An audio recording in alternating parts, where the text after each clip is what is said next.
cần đi tu lỗ mà đồ này ư này sẵn nọ nhu cần đi nổ lỗ mà anh nhớ như gắng các con mẹ la khổ ni mà nghe nhà nhà ủng bèo phun dê nọ on nửa mô chỉ dùng để chỉ mô lên nhà em nên nọ hà lô nuôi nợ cứ cái khử mà chỉ ngăn nuôi dùng cái cho mà chỉ cái chỉ ni mà ít chỉ yo nợ ngăn lô nọ on nửa mô cho nó cái ủng bèo chỉ han nửa mô nên ngăn nửa sai mía miệng thì miệng nghe nhà mà chỉ thì hết té khổ mô mô mía cả khổ lá lên ngăn mà xa anh nhớ như gắng mà chú khổ khổ nó dùng mới cho nàng ngăn được cái chi mà yo ham bờ tay yo han sam mà nọ thì dễ nửa mà phèn gần tâm mà chú cho hà hơn gắn nó biết dễ thương nó thương thảm mẹ yeah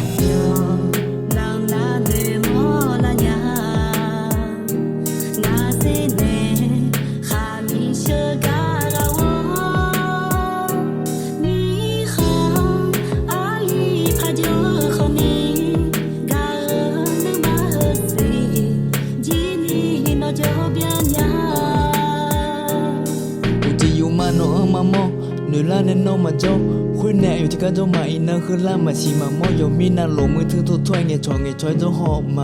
ina gọi ý gà miên nửa mò anh nhà một kho họ cho mà nửa la nè anh giảm rất phà khuyên nè nó ngông lệ rất gà nó quên lệ la nên nó ngà ơn nhưng mà cho mi thả ngà nửa nè mà phân tâm mẹ là ngà ơn ngà tù mà phân gia mẹ là ngà ơn mà phân gà mẹ là